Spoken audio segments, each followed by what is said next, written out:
هف بشن کارکرنی پیگوا کارکرنی ببینن برسوا کوش کاسپی جی ارینی بو و داخویانی که دا دست نشان کرد و بایدن و مکارتی هف دیتن و گوتو بیجن جدلو راست کرن و لحف کرن کو دانستاندرین خواه بدومینن هف دمی مطرسیان لسر آرامیا آبوری هری مزنی جیهانی. پارێزەرێ سەرۆک جو بایدن دەبێژە قۆناغا داویە شۆپاندنا داکیمەنتên nepeniên حکومەتە ئەمریکیدا لە دەما لێگەڕیانی دۆ چارشەموێ دمالا بەرئاوێ ئا سەرۆکی لە دەلەوێرا داکیمەنت نەهاتنە دیتن داخویانی سێ دەمژمێران بوو پشتی و بەڕەوانکاری سەرۆکی گوتی و ئاژانس و کارمەندên وەزارەتا دادێ دێ لە مالا سەرۆکی لە ڕۆهباث بگەڕن. پارێزەر باب باوەر داخویانیەکێ دەگوتیە و چ داکیمەنتên bi nîşanên nepenî nehatine dîtin. Lêwî got jî karmendan ji bo lêkolînan pêtir kaxez û têbîniyên nivîsîna destî yên serokî ku li dema ew cêgirê serokî bû bi destxistina. Piştî rê û resmên veşartina cenazeyê Tahirî Nexosiyê ku ji ber lêdana polîsan li Memphis mirî rêberê mafên sivîl ê Amerîkiyan şaptin sozdan ku ji bo edaletê ew ê têkoşînê bike. Dê civîneka çapemeniyê da şaptin got jî em dixwazin vê deverê bêxin ber lêkolîn û dadgehan jî em xwartin û em ê ji vê malbatê re şer bikin. Di vê navberê da parêzerê mafên medenî bin Kramp got ku vîdyoya kamîreyan laş bi polîsan ve guhertina lêstikê beref zelaliyê em ê karê pêtivî bikin ji bo ku danana kamîreyên vîdyoyên bi laşê polîsan ve pitir bê misogerkirin ji ber ku divê em bikaribin bibînin ka çi çê dibe dema polîs yekî radiwestînin. دەنگی ئەمریکا سەرچاوەی متمانە پێکراوی هەواڵ و زانیاری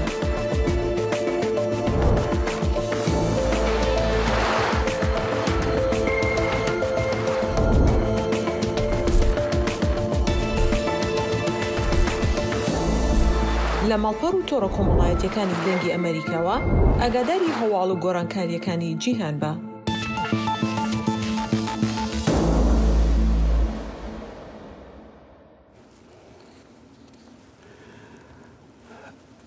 چالاکوانەکە مافê mirovan doh çarşemê got ku kiç û kurekîn îranî ku dê vîdyoyekê da ya romantîk da diyar dibin dema Samayê dikin her yek ji wan deh sal û nîvan bi tawana bêedebiyê û gefan li ser ewlekariya netewiya Îranê hatine zîndankirin tevî ku jê derên dadweriyê dibêjin ku wan cezayên kêmtir girtine. Vîdyoya ku bi destê Reutersê ketî nîşan dide ku Emîr Muhammed Ahmedî û Astayaj حقاقی به شف لکولانکا تهرانی سما دکرن آژانسا نوچیان یا بناوی میزان دزگاه دادوریا کمار اسلامیه ایران دیبیجا پشتی لیکولین دوزاوان دا اشکره بو کو هزین دیجی شورشی او هێزن دژی شۆڕەسی دەرەوە لە حکومەتی دیکن لەسەر وێ ڕووداوێ میزان دیسە ڕادگەهینە و حکومەتێ لێ دژی وان کورتتر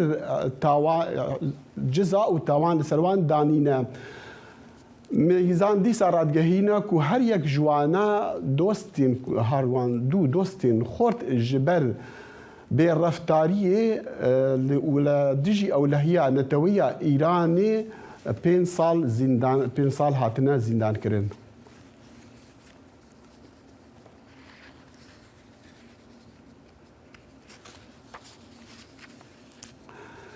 Peymana polîtîkên hevbeş a şeş partiyên opozîsyonê lê Tirkiyê li hember tifaqa Serok Recep Tayyip Erdogan li ser çareseriya pirsgirêkên Tirkiyê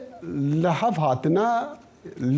لسر پرسگریکا کردان چه پیو جینا گوتنا سروکی گشتی پارتیا آزادیا کردستان پاک مصطفى اوزچلیک دنویسینه که خود دار رخنه لوان 6 پارتین اپوزیسیونی دگرا کو د برنامه خود دا یا حل بجاتنان دا پرسا کردان برچاف نخستیا نها برز اوزچلیک راستوخه بمرایا دم باش سپاش بو دمیوه مدخواستم بزانین که چما هون رخنه الاتفاق اپوزیسیونی دگرن هر جبر هندی کو ناوی کردان نهاتیا یعنی جبر برنامه‌وان اسیاسیه دنباش جواوج حمو بینرینو او پروتوکولا کو اپوزیسیونا ترکیه کو بناو اتفاق ملت بیان کردن نه بس جوانا کو بحثا کردان نکردن هر وها د مسئله آزادی رامانی دربرینی فکری خواتا رخصتنی آزادی چاپمنی آزادی خواتا برفرهی دموکراسی جیده گلک پرسکریک تید هنن و براستی جی لسروی هشمندی که دولتا ترکیه حتی ایرو هاتی دام مزراندن او پروتوکولا هاتی راگیاندن جبروی هم رخنه دکن هر هبونا کرده بخواد تیدنینه يعني دوی متنا پروتوکولا مطابقات ده هیچ بحثا کرداجینا که و اصل خود او گوتنن که بحثا دموکراسی اوی دکشی في الهواء ضمينه نه بريزوس شاليك يعني هناك خالن وي برنامج ما خوندنا مديتنا راستا ودي سانجي ام دبينكو نافي كردانتي دنيان لي دي سانجي او دخوازن ماغازاغوني بغهرن غهرينا ماغازاغوني برفنديا يك ج خالن وي اوكو سيستم سلوكاتي نهيلن عند صلاه سلوكاتي نهيلن بتر بدن برلمان ابجي يك داخوازن كردان او ديغال هنديجي هناك ياساين دي دخوازن قانون دي دخوازن كورن غهرتن چما اولاد برجوان دي كردان دانا بله نها عندك بريار وكريارين حكومتها هي اك بارتيه البته لدجي كرداي لدجي ديمقراطيه و اف اتفاق ملت يا اوبوزيسيون تركيا دبيجن اما عندك وان كريارنا اما بردام نكن من راوستينن لد اصل خودهم اللي بنرن دبي برنامج واني كو غهرتنا قانونا بنگهینا ترکیه ده دبیجن اما هر سه خالن اول هر چهار خالن اول ین قانونا بنگهین و خو بهلن دوا خالنا ده نه کرد هيا نه دموکراسی هيا دبیجه ی نه نتو پرست آتاتورک بن يعني آتاتورکچی بن بخوا الدجي قانونا بنگهینه دوی قانونا متنا وان کدانیه دبیجه ایج خین ملت ترکو و یکتیا ترکیه و حبونا دولتا ترکیه بحثات چه بکن اول دجی دستوریه يعني گوتنین وان و برنامه وان پیشکش کری لهو نایه مثلا اوه آن براستیجی لترکیه گوهرتنک اساسی لازمه ام وقت کرد دبیجن ایرو هبونا ملت کرد و پرورده زمان کردی در قانون ابنگهین در بیبجی کرن و آزادی رامانی آزادی خبات ریخستنی به برفرهی در قانون ابنگهین در بیبجی کرن باشه لی كاكي مصطفى عم ندي بحثي كردا بكن مادام اتفاقين كرداجي بونمونا مع اتفاق اكدو ازادي ام بيسين هي برنامج وان نقل كزلاله هي ام تشتكي شوان زانين هالبرجانت جيني زيد بن اردوغان دخواز هالبرجاتنا بيش بيخا يعني امش كردا را چي بيجن ام تبسيارش كردا بكن سر برنامج وان اتفاق اكدو ازادي اتفاق كرداي اتفاق هدفه و پیش برانیا کرده بله اتفاق ترکیه پیش پارتیان چپ ترکو هدف اتفاق کردن به سرکیشیا کردانه کیوس جلیک اتفاق ترکیه يعني دوام في راسيه بينهم اتفاق تركيا برنامج واجد او تني راسته ام بخوك عالیه کرد ام وقت پاک بانگی همو کردادکن ام بیجن ورن ایرو تشتی کاره چیه ابونا ملت کرد و پرورده زمان کردی و قد خیل سر ناو کردستان برا رابن برا ترکیه او پیمان ناونتوی که امضا کردی وانا بجیبینن و برا آزادی رامانی بجیب و ریخستنی بجیب دستوری ده ام سر برنامه بانگی هر کسی دکن ام ورن دست بدن بخابن برز أشارك أم بحثي كردا بكن وكو قال وكو خلق نوك لاين سياسي عن بارتي سياسي يعني أم دبينن ببراني نب أردوغان رنا ونها أم دبينن بارتي شش آلين أوبوزيسيون يجيكو أو اتفاق جي نافي كردان نائنا باشا كرد بقشتي بيت شبكن وهيفينينا وهم دزانش جيكو قالك هالبجاتين تركيا مديتنا هر لانك كرد بشتواني اللي بكن سركتني دينا نمونا شرداري اسطنبولي يك جوان نمونين ديار بو كردو يتش بكن بله نا اتفاق جمهورية دسلات ونا اوبوزيسيون ملت اتفاق ملت باسا كردا وما في كردا لكن باسا الديمقراطية جناكن اصلي خده لي مخابن اتفاق هدفه لقال تشابين تركا كري اتفاق كدو ازاديه جد برنامه خو ببرفرهي او بزلالي بحثا چارەسەریya كرسا كردا وما في كردا ناكل في زلاله دبي ام اليه كردا لهمبري اتفاق جمهور جي لهمبري اتفاق ملت جي دبي ام دست دنگ خود بكن يك دست بدن هفدو ابدا خازن خو عاجل ايرو كدكار بيك بي دبي ام سر برنامه كدينن ام هلوستك بگرن دياره في برنامج ملت اتفاق ملت و في هلوستا اتفاق جمهور دي لتركيا جهاتني برمزن چينا بن البته عندك دمك دي الجور روشا ايرو هجر اتفاق ملت بسر حكم عندك جهاتني بتشوجي بيت شيكرن بلكي عندك راحتيك دمكي تشيفي ليش بو كردا وبدور دريج بو ديمقراطيه وازاديه التركيه شتنجبو كرد دبي اول بين جمهف لسر داخوازن خوي عاجل برنامج يقدرتي ام او بكن وام لسر وي الترناتيف خداينا بريز مصطفى وشليك سلوكي بارتيا ازاديا كردستاني بمربوم قالك سباسيات تكن ام سباسيات تكن سركتني الخازن زايلي دهنان برنامجي فرهنجي هنري بشي كردي دنجي امريكا من اسو جبال لو واشنطن دي سي هردو هفته جاري دب ميواني مالكانتا لقلمان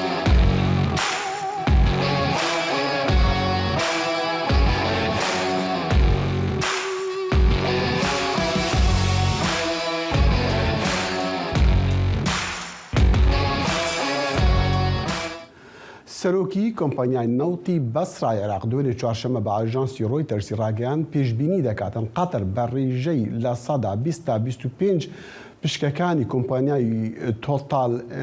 ئەنتەرجس بە بڕی 27 میلیارد دلار دا پرۆژەکانی وزە لە وڵاتدا بەدەستبێنێتن. حکوومەتی عێراقش ئامانجی ئەوەیە نزیکەی لە سەدا 40 بەدەستبێنێتن و بەرهێنانەکانی گەورە لە پرۆژەکانی لە پرۆژەکاندا لەلایەن دەوڵەتێکی کەنداوە سەرکەوتنێکی گرنگ دەبینێتن بۆ حکوومەتی محەممەد شەیع سوودانی سەرۆکوەزیرانی عێراق کە لە مانگی تەشرینی یەکەمی ساڵی ڕابردوودا و دوای زیاتر لە ساڵێک لە گێژاوی سیاسی دەست بەکار بووە. هەروەها ئەم ڕێکەوتنە بە هەنگاوێک بۆ کەمکردنەوەی نفوذ و دەسەڵاتەکانی ئێران لە کاروباری عێراقدا دادەڕێتن.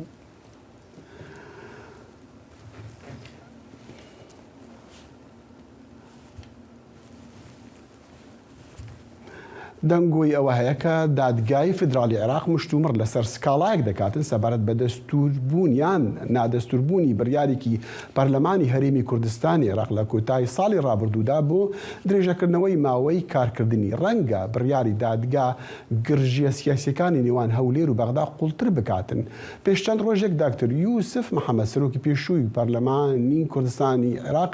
لە بەغدا بوو ئێستا لە سلێمانی و ڕاستەخۆ لەگەڵماندا بۆ باسکردنی ئەم بابەتە و ئایا ڕێگریەکان چین لە پێش ئەنجامدانی هەڵبژاردننی نوێ لە هەرێمی کوردستاندا. سوپاس دکتۆر یوسف، ڕاستە سکاڵایەک لە دادگای فدرالی عێراق هەیە سەبارەت بە نادەستوربوونی درێژەکردنی ماوەی پەرلەمانی هەرێم؟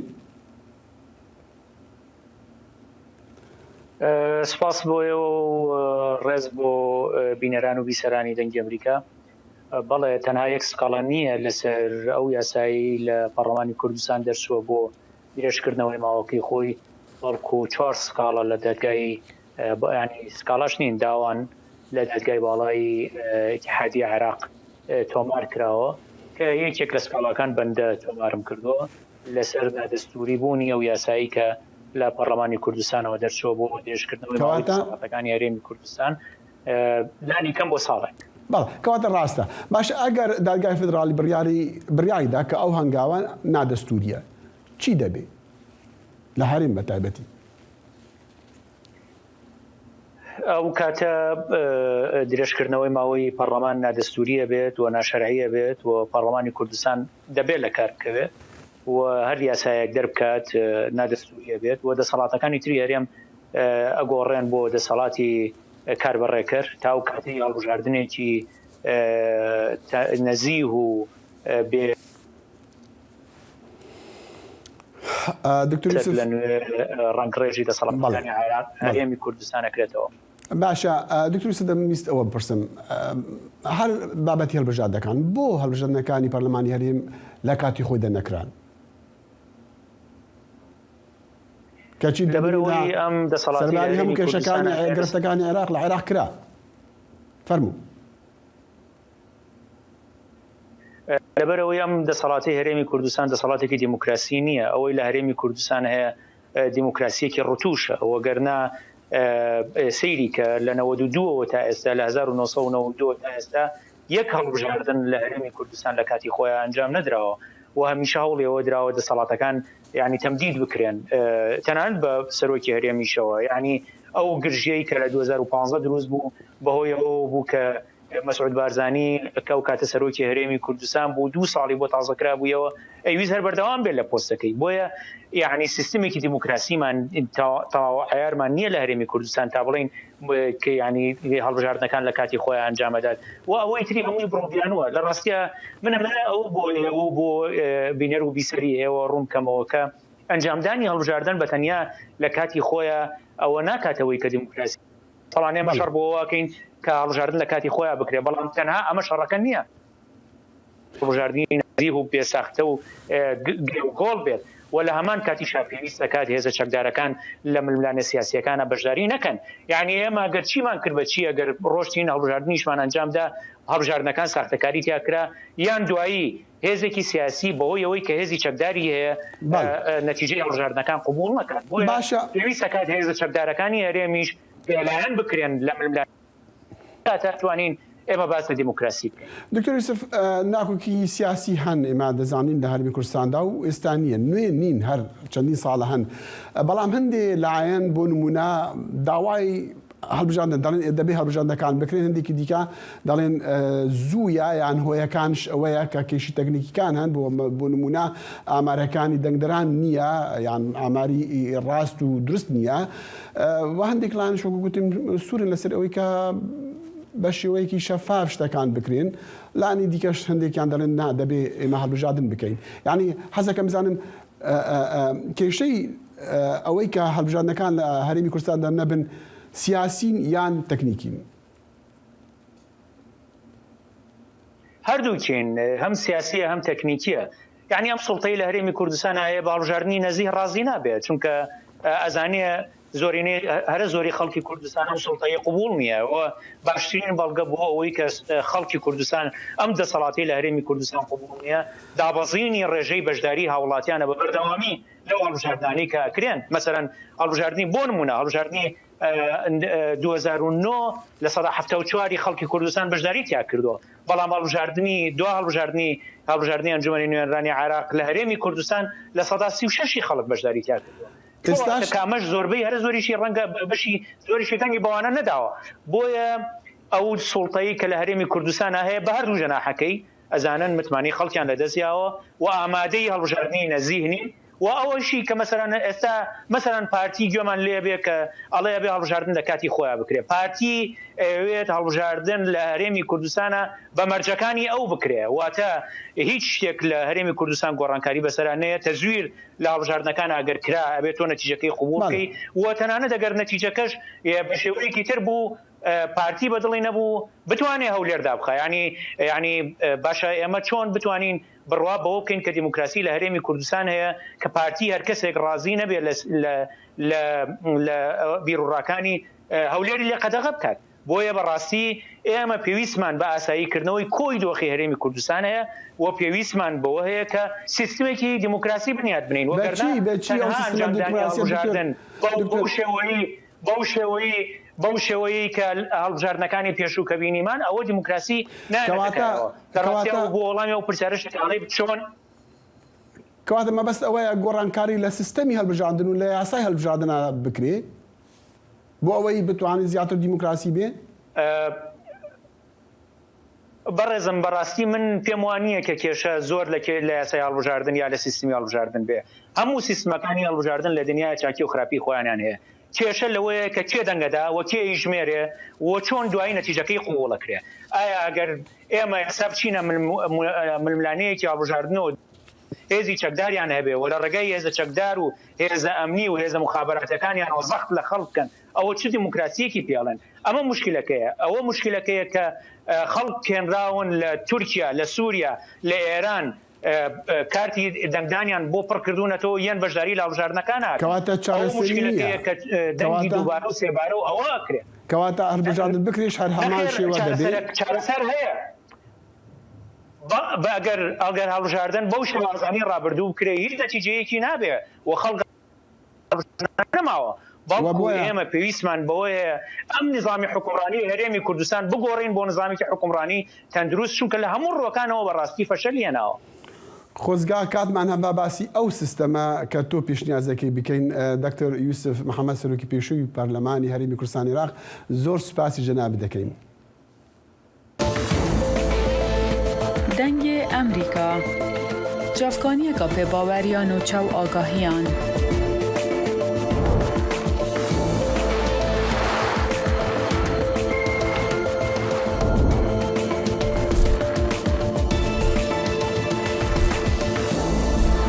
برای مالپەر و پلاتفۆرمên میدیا civakîya dengê Amerîka bala xwe bidin pêzanîn û nûçeyên cîhanê.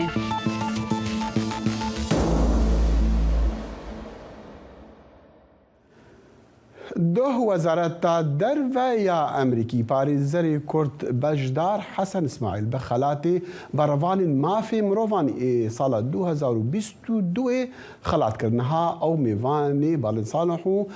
لەگەڵ ڕووداوەکانە باڵن فەرموو. سپاس دەخیل خۆش هاتنەوە بۆ لەگەڵ ڕووداوەکاندا. جەختکردنەوە لە پرەنسیپەکانی مافەکانی مرۆڤ بە مانای پاراستنی ئازادیە بنەڕەتیەکانی مرۆڤە لە جیهاندا. یاسا نێونەتەوەی یەکان سەبارەت بە مافەکانی مرۆڤ داوای وابەستەبوونی حکوومەتەکان دەکەن تا یەک بەیەکی ئەو مافانە بپارێزن کە لە جاڕامەی جیهانی مافەکانی مرۆڤدا دەستنیشان کراون. وەزارەتی دەرەوەی ئەمریکا بۆ زۆرێکیش لەو نێوەندانەی داکۆچی لە مافەکان دەکەن ساڵانە راپۆرتی خۆیان هەیە لەسەر ڕەوشی مافەکان لە جیهاندا. وەزارەتی دەرەوەی ئەمریکا ساڵانش خەڵاتێکی تایبەتی هەیە بۆ ئەوانەی داکۆچی لە مافەکانی مرۆڤ دەکەن. پارێزەر بەشدار حەسەن لە هەرێمی کوردستانی عێراق یەکێک بوو لەوانەی وەک داکۆچیکارێک خەڵاتی ساڵی 2022 پێبەخشرا لەسەر ئەو ڕۆڵەی خۆی و تیمەکەی هەیان بووە لەو داکۆچیکردانەی کردویانە لە مافەکانی مرۆڤ بە تایبەتیش لە دۆسەی گیراوەکانی بادیناندا لە هەرێمی کوردستانی عێراق. پارێزەر بەشدار حەسەن میوانی ئەم هەفتەیە لەگەڵ ڕووداوەکاندایە. کاک بەشدار سەرەتا زۆر سپاس دەکەم بۆ ئامادەبوونت پیرۆزباییش بۆ ئەو خەڵاتی کە وەرت گرتووە. ئەم خەڵاتە لای تۆ چ مانایەکی هەیە؟ بەناوی خودای گەورە میهرەبان سڵاو لە جەناب و تەواوی بیسەران و بینەرانی دەنگی ئەمریکا. زۆر سپاس بۆ ئەو دەرفەتێکە بۆ ئێمەتان ڕەخساند. ئەم خەڵاتە لەلای من بەمانای ئەوە دەیە کە فعلەن پێشەلکاری هەیە لە هەرێمی کوردستان و پێویستە لەمەودا لە پاش وەرگرتنی ئەم خەڵاتەکە پارێزەرێکی کورد یان تیمێکی پارێزەرانی کوردستان وەری دەگرن پێویستە دەسەڵاتداران لە هەرێمی کوردستان پانتایی ئازادی لە هەرێمی کوردستان فراوانتر بکەن و دەمەوێت سپاسی وەزارەتی دەرەوەی ئەمریکا بکەین کە بە بەردەوام لە قونسولی هەولێر لەگەڵمان بوونەوە متابعی ڕووداوەکانیان کردی و متابعی ئەو پێشەرکانیان کردی دەرحەق بە مافەکانی مرۆڤ و ئەم خەڵاتە بەڕاستی شتێکی گەورەیە و جێگەی خۆشحاڵیە. بەڵام ئەو کاتە ئەمن خۆشحاڵتر دەبووم ئەگە بمبینی باە زیندانەکانی هەرێمی کوردستان خەڵکی تێدا نەمابایە لەو کەسانێکە بە لەسەر ئاستی لەسەر پرسی ئازادی ڕادەبڕین دەژی کراون. گەورەترین گرفت لە بەردەمتان نابوو کاتێک کە داکۆچیتان لە گیراوەکانی بادینان دەکرد چی بوو؟ ئەوە بوو کە نەیاندێش سەردان بکرێن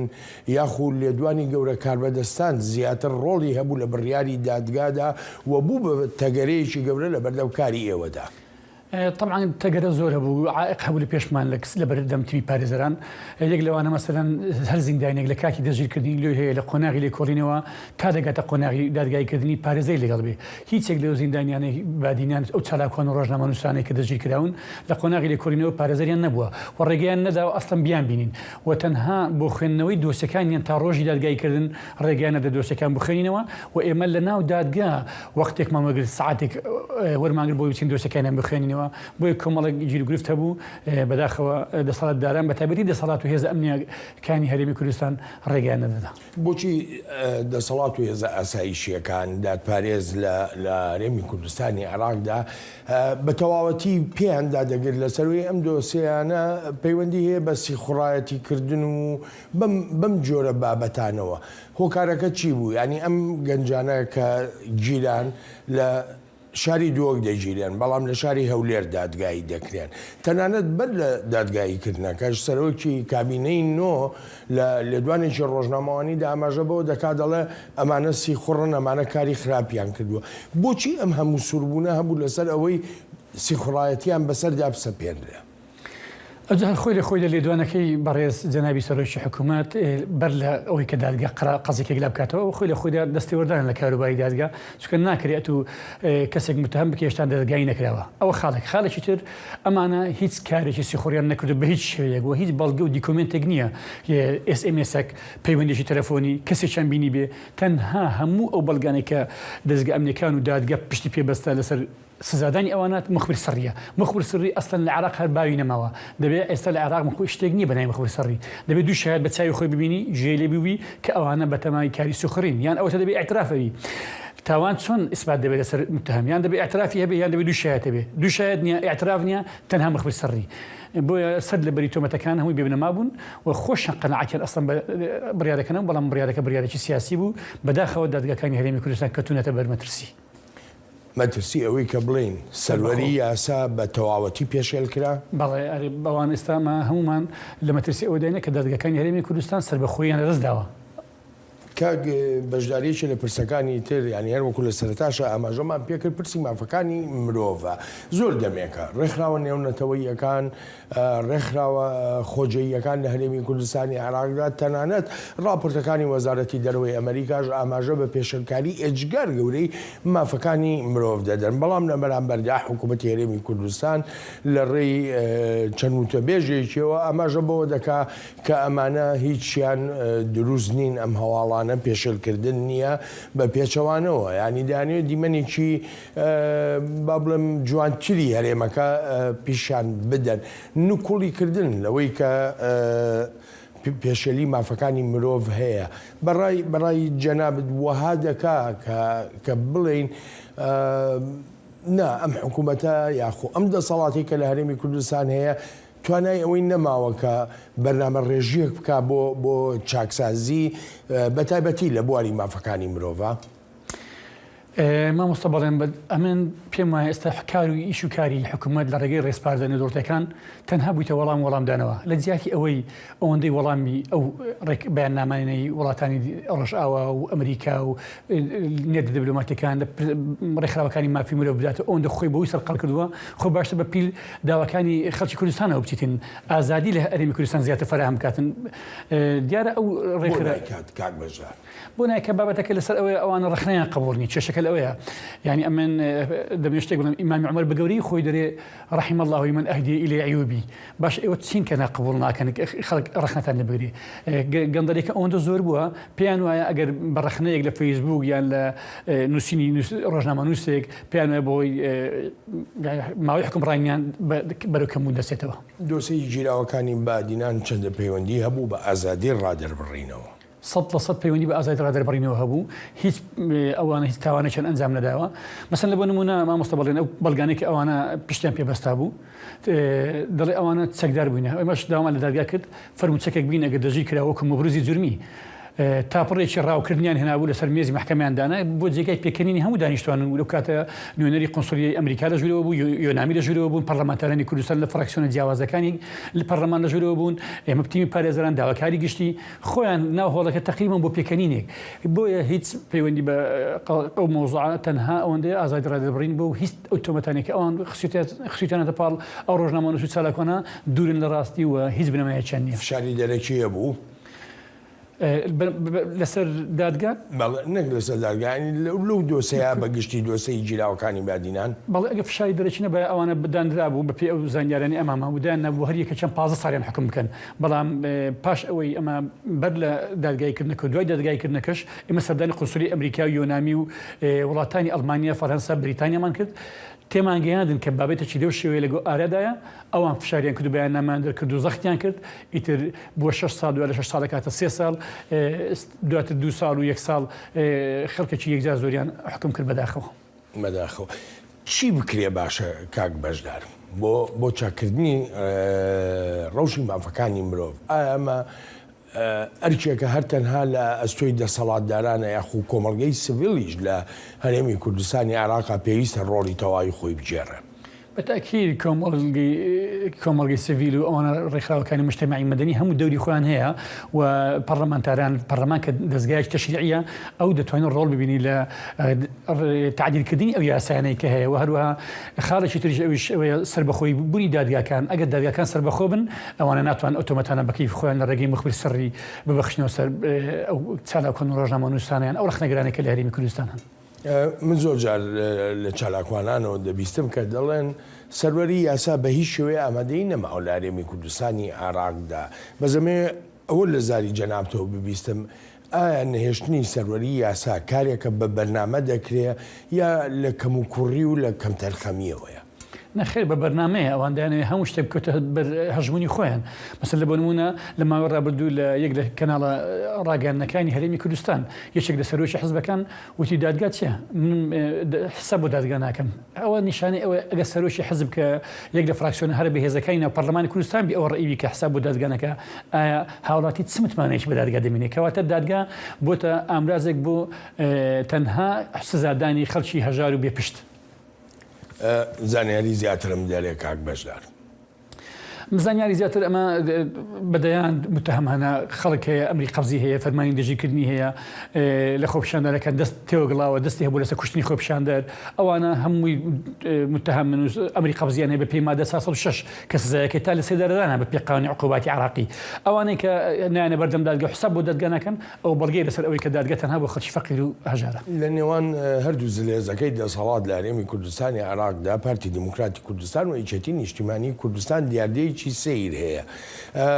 ئەم دوولایەنە باوەڕ بە دادگاکانی یەکتر ناکەن. ئەگەر کەسێک بێ داوایەک دژی بۆ نمونە یەکێتی تۆمار بکە دەچێتە هەولێر، لە هەولێریش بە هەمان شێوە گەر یەکێک شتێکی هەبێت دەچێتە دادگایەکی زۆنی سەوز لە سلێمانیە لە شوێنێکی تر. ئەمە چ زیانێکە؟ ئەمە چ جۆرە لێکدانەوەیەکە بۆ ڕۆڵی دادگا؟ ئەخر ئەوەیە وای کردێک کە خەڵک متمانی بە دادگا نەمینێ. پاشان دانانی ئەو دادوەرە بەڕێزانە کە بە مامۆستا خۆشمێنی دەزانم بەداخەوە دانانەکە لەسەر ئەساسێکی منطقینە. دانانی دادوەر دەبێت بەڕێگەی CV، ئەزمون، بڕوانامە، ساڵانی خزمەت بەو شێوانە دادوەرەکانی کە لە هەرێمی کوردستان دامەزراون هەموو لەسەر ئەساسی محاسەسەیە. من لە دادگای تەمیز دوو هەیەتەمە هەیەتێک 5 ئەویت کرد 5 دەبی سیانیان پارتی بدوانێ نەچێتی بن لە هەیەتەکەیت کە دەبێت سیانیان پارتی بدوانێ نەچێتی بی. ئەوە وای کردیە ئەو وەزع لە هەرێمی کوردستان ڕوودەدا بەداخەوە. پەیوەندیتان لەگەڵ ڕێکخراوە سیڤیلیەکانە چ جۆرە هەماهەنگیەکتان هەیە بەیەکەوە کە بتوانن کاری پێکەوەی بکەن لە پێناو باشترکردنی ئایندەی مافەکانی مرۆڤ، جێگیرکردنی سەروەری یاسا و ئەو بابەتانە؟ ئێمە لەگەڵ ڕێکخراوەکانی کۆمەڵگەی مەدەنی وەکو تیمی پارێزەران بە تایبەت ئێمە پەیوەندێکی زۆر پتە و بەهێزمان هەیە لەگەڵیان و بەردەوام لەگەڵیان لەسەر هێڵین لەگەڵ ڕاگەیەندکاران لەگەڵ ڕۆژنامە نووسان لەگەڵ هەموو ئەوانەی کە بزانین تەسیریان هەیە لە بۆ سونعی قەرار بە بەردەوام لەگەڵیان لەخەتی. بە دوپرسیارم سەبارەت بە کاری ئایندەیی تیمی پارێزەران بێ. ئەم تیمە هەر بەردەوام دەبێت یاخود تیمێکی سنووردار بوو تەنها بۆ گیراوەکانی بادینان چ پرۆژەیەکتان هەیە؟ ئەمە ئەو تیمە هە بەردەوام دەبێت تا پێشەرکردنی مافی مرۆڤ هەبی لە هەرێمی کوردستان ئەو تیمە لە کاری خۆی بەرداوام دەبێ تا ئەو کاتێککە بزانین پێشەرکاریەکان نامێنێ بە نەخێر لەگەڵ ئەوانەی کە زیندانیانی بادینیان چکە لە 16 سواریان ئازاد دەکرێن هەریوان عیسا و گۆیدار زێباری و شیڤان سعید ئەیاسکەرم ئەو چوارە ئازاد دەکرێن شێروانی دەمێنێ بۆ مانجینۆ ئازاد دەکرێت قارەمان شکری و مەلا نەزیرش ئەوان 7 ساڵ حکم بوونە بەداخەوە ئەوانشتان زۆریان ماوە پاش ئەوانیش ئەمە ئەو تیمە هەبەردەوام دەبین و ئینشاڵڵا لە پرسەکانی مافی مرۆڤ. کاک بەشدار من سوپاس و پێزانینم بۆ بەڕێزت بۆ بەشداری لە بەرگەی ئەمڕۆی لەگەڵ ڕووداوەکاندا زۆر سپاس دەکەم. زۆر سپاس بۆ ڕێستە. ئەلبەتە ئازیزان سپاسی بێپایانم بۆ ئەوەی خۆشەویستەکە تا ئێستا لەگەڵماندا بوون تا هەفتەی ئایندە و ڕووداوێکی نوێ ڕێز و خۆشەویستی بەڵێن ساڵح پەسەند بفەرمونون دەگەڕێنەوە بۆ ستۆدیۆ و لە چینە لای دەخیلی شەمۆ. سپاس باڵێن کاک بەشدار ئەژیگەلکی پیرۆزباهی لە تدکەم بۆی خەلاتی سەرکەفتی بیم. ده ئۆپراسیۆنا دژی داعشدا لە ڕقە لە سووریە شەروانن بە پشتگیریە یان بە پێشەنگیا کوردان د کۆلانên باژاردا و لە پێش چاوێن خەلکێ د کامیۆن و زریپۆشاندا دیگەڕیان مە ئەف راپۆرت ji wir heye. بەسەدان لە چەکدارانی هێزەکانی سووریای دیموکرات بارابەرایەتی کوردی ڕژاونەتە سەر شەقامەکانی ڕقا واتە ئەو شوێنەی جاران پایتەختی دیفاکتۆی گروپی دەوڵەتی ئیسلامی بوو. چەکدارەکان سەرگەرمی پاسەوانیکردنن بۆ خۆپاراستن و ڕێگریکردن لە دژی هێرشێکی دیکەی گری لا شێواز بۆ سەریان لە هێرشەکەی داعش کردێ سەر بنکەیەکی خۆجێیی ئاسایش لە شاری ڕقا 6 کەس لە هێزەکانی سووریای دیموکرات کوژران. ئەمەش لەو دەمەی چەکدارانی داعش هەوڵی ئازادکردنی بەسەدان لە بەندکراوانی جیهادیەکانی سربەخۆیان دەدا لە میانەی هێرشەکەی داعش ئەوەی 1 هەفتەی خایاند و بە ئامانجی ئازادکردنی بەندکراوانی داعش بوو بە سەدان کەس کوژران. بە دڵنیاییەوە خەڵک دەترسێت ئێمە لە ژیانی خانەوادەکانمان دەترسین و هەروە لە سەلامەتی منداڵ و کەسوکار و لە هاوڕێکانمان دەترسین ئەگەر داعش بگەڕێتەوە ئەوە دەبێتە کارەسات. هێزەکانی سووریای دیموکرات بە پشتیوانی ئەمریکا توانیان لە ساڵی 2017 لە ڕقەش کەس بە داعش بدەن لەو شوێنەی گروپی داعش سیاسەتی تۆقاندنی بەکاردەهێنا و بە کۆمەڵ خەڵکی دەکوشت و هەروەها تاوانەکانی دیکەشی ئەنجام دەدات بۆ هاوڵاتیانی ترسا و لە شاری ڕقی مەڵبەندی پێشووی داعش لە سووریا هێرشەکانی ئەم دواییانە و گەڕان بە دوای ملیتانانی داعش ترسی سەر هەڵدانەوەی جیهادیەکانی داعشی هێناوەتە ئاراوە. من دەترسم و ناتوانم ترسەکەم بشارمەوە هەر کاتێک سەرباز دەبینم دەترسم و تەنانەت دەستم لە ترساندا دەلەرزێت. هێزەکانی سووریای دیموکرات بە پیادە و بە ماشێن و زرێپۆش پاسەوانی شەقامەکانی ڕقە دەکەن وەک هەڵمەتێک ئەوەی هەفتەی ڕابردوو دەستی پێکرد بە بەرچاوی باوان کە لە دڵە ڕاوکێدان و هەروەها منداڵانی ترساوی شارەکە. هیوادارم لە ئاشتی و سەقامگیریدا بژین و پشت بەهێزدان ئێمە لە ماڵەکانماندا بە ئۆقرە و سەلامەتی دەژین. بەر لە شکستی داعش لە ڕووی لەشکریەوە لە ساڵی 2019 گروپی داعش خلافەتی ڕاگەیاندبوو کە پانتاییەکی بەرینی لە عێراق و سووریا لەخۆگرت بوو بەڵام لە دوای شکستی لەشکری داعش پێگەی چەسپیوی نەما. هەڵمەتی لەشکری تۆڵەسەدنەوە بۆ شەیدان لە ناوچەکانی ڕقە و تەبقە دەستی پێکردووە هەروەها لە گوندەکانیان ئەوەش بە مەبەستی کۆنتڕۆڵکردنی چالاکی شانەکانی گروپی داعشی تیرۆریستیە بەتایبەت دوای هێرشەکەی کردیانە سەر بنکەیەکی ئاسایش. دەسەڵاتداران لە ڕقە ڕەوشی تەنگەتاویان ڕاگەیان دوای ئەوەی هێرشکرایە سەر بنکەیەکی ئاسایش و بازگەی پشکنینیان لە دەواازەکانی شارەکە دانا. لەو دەمەی جەنگی سووریا لە 12مین ساڵ ڕۆژی نزیک دەبێتەوە هاوڵاتیان لە گەڕانەوەی داعش دەترسن. وا دیارە کە میلیتانانی داعش پلانیان دانا بێت بۆ دەستگرتن بەسەر ئەم بەندیخانەیەدا بۆ ئەوەی پشێوی و بێسەروبەری بخڵقێنن هەر بۆیە ئێمە دەستمان بەم گەڕان و پشکنینە بە دوای ئەو چەکدارانەدا کرد. هێرشەکەی ئەم دواییانی داعش کردێ سەر بنکەیەکی ئاسایشی خۆجێیی لە شاری ڕقا بە بەرچاوترین هێرشی ئەو چەکدارانەدا دەندێت لە دوای هێرشەکەی مانگی یەکی ساڵی 2022 کردیانە سەر بەندیخانەی گوێران لە شاری حەسەکە ئەوەی لە ژێر قەڵەمڕەوی کورداندایە. سمکۆ عزیز دەنگی ئەمریکا. وەزارەتە تەندروستی حکومەتە سووری بەهای دەربانان و شیرێ زارۆکان ژی بە ڕێژەیەکێن دەکجارە دگەها 100% بلند کردیە vêyekê barê kesên nexweş û herwesa malbatên ku zarokên sava hene girangtir kiriye bi taybetî jî li penageha Şehba ku derbederên Efrîlê lê dibînin ji ber ku dever dor piştkiriye û ji xwe pirsgirêkên saxlemî jî li wir zehfin. Ji wî kempî Newroz Reş û ev rapor şandiye. زلوخ دربدرك عفرینیه لپناگاها شهبا دجی جه یک شیرمجه او دایکا 4 زاروکین بچوکه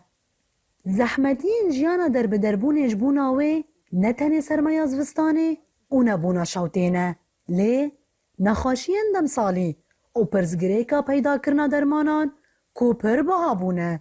دایک ده ناوا خمو فکارانده هشتیه في درماني سخونة وإيه نفخة دارو بالضروري معني قد شك مثلا المول هابة يعني دارنا إيه سخونة برب 3500 بين وكب 6000 7000 إيه نفخة وأنا مثلا إيه حرتشتك وأنا بويا إيه سريشي حتى وأنا بوبيا مدي أرتقنا منك بكرم بتشتي وزارت تندرستی ده حکومت سوری ده ویداوی بوهای حمو جوره درمانان بلند کربو کو بنزنبونا نرخ دراوا سوری وکه سدم دست نشان کربو جبر و یکی گلک نخوش نکانن درمان پیویست به دست بخن به تایبت کسین خزان و کم دهات و دناف ده در بدرن عفرینی کشخه ده بندور پیچار جیما سوری دانه و به آلوزین ساغلمیه را روبرومانه برای دکتر واسفان نیازه دکرن حقی واسفه گنده 10,000 او 12,000 ملت دهود نکنی بکریو بریورک عجر در کت درمان سادی ساد کت سر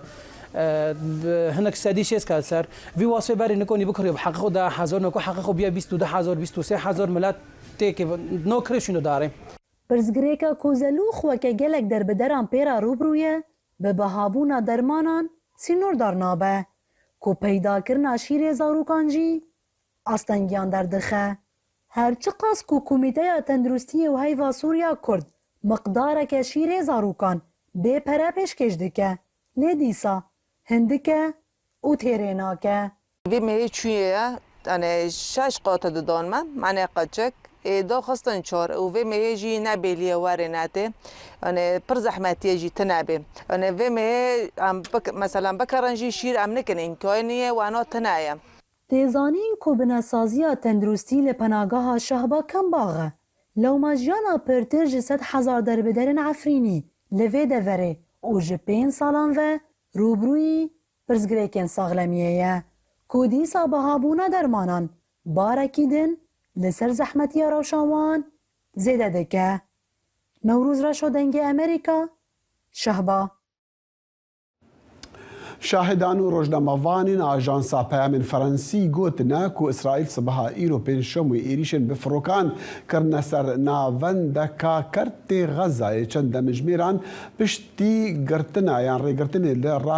راکت که ج فلسطینی برف اسرائیلی هاتبو آویتن پشتیوان ایریشان لغزه راکت نو هاتنا آویتن او بو پشتی دمجمیر سی صبح ایرو و لباجار غزه دنگ تقینان جیهاد بهیستن لگوری چالکوانین او لکاریه ین خوجهی و شاهدان ایریشن یکم بکیمی 7 بون لناوندکا پرورده یا کمالا بناوی عزالدین القصام کتنا او بشکی چکداری تفگره اسلامیه فلسطینی حماسه کاتیا ایچا زاری تابوه یکم جن مکسیکی که لمانگی حزیرانی سال 2022 کشتی بۆ بۆشای ئاسمان کرد زانیاری زیاتر لەسەر ژیانی ئەم خانمە و هەنگاوەکانی لەم راپۆرتەی دەنگی ئەمریکادا دەبینین.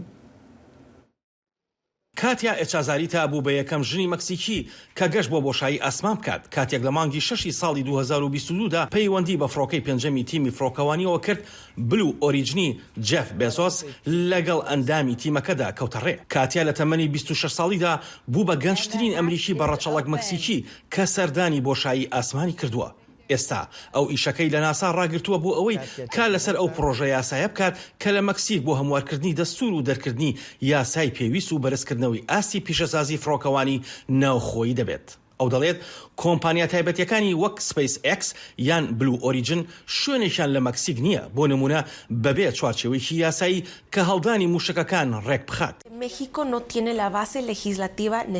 مەکسیک نەمای یاسایی نییە بۆ ئەوەی پیشسازی فڕۆکەوانی بۆشایی هەبێت. مەکسیک یاسا و دەستوری پێویستی نییە بۆ ئەوەی لە وڵاتە موشکێک هەڵبدات. ئەمە یەکێکە لە شتەهەرە بنەڕەتیەکان و زۆر گرنگە چونکە نەک تەنها وەستاوە لەسەر هەر پێشکەوتنێک لەلایەنی حکوومەتەوە بۆ دەستگای واڵایی ئاسمان ئاسمانی مەکسیکی بەڵکو لە کۆمپانیا تایبەتەکانیشەوە کە ڕەنگە شتێکی وەک SpaceX، بلو ئۆرجین یان ئەکسۆین دابمەزرێنن بەڵام دەتوانن تەنانەت ئەگەر بیان ویستایە. کاتیان لە شاری گۆدالاخارا لەدایک بوو لە منداڵیدا ڕووی لە ئەمریکا کردووە. لە مانگی 8 ساڵی 2022دا کلیلی شاری مەکسیکۆ سیتی لە سەرۆکی شارەوانی کلۆدیا شێن باوام وەرگرتەوە. لە وتاریکیدا جەختی لەوە کردەوە کە گرنگە ئەو ببێتە نمونەیەک بۆ خەڵکی وڵاتەکەی لە مەکسیک.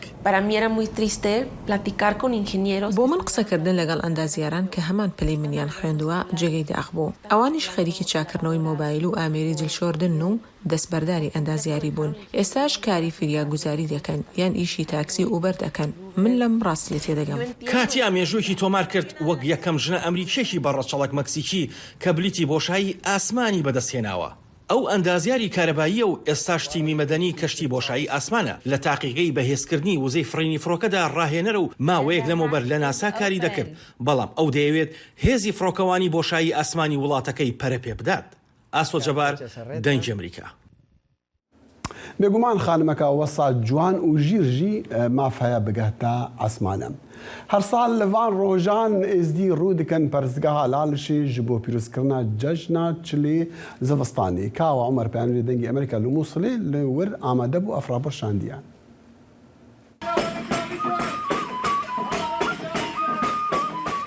ئەڤە گۆڤەندا چلێ زستانەیە لە لاڵشا نوورانی و ڕێوڕەسمێن خوێن تایبەت هەنە. جرات هێنە هەلکردن و قەول و سەبەقە دەهێنە گوتن. ئەوێن بەشدار زۆربەی وان ڕۆژی گرن. جەژنا چلێ زستانێ دە ئاینێ ئێزدیاندا گەلەکیا پیرۆزە. لاڤاتیەن و خودێ وان پارێزیتن و هەروەسا کەسانێن تایبەت هەنە و ڕێوڕەسمێن ئاینی بڕێڤەت بن.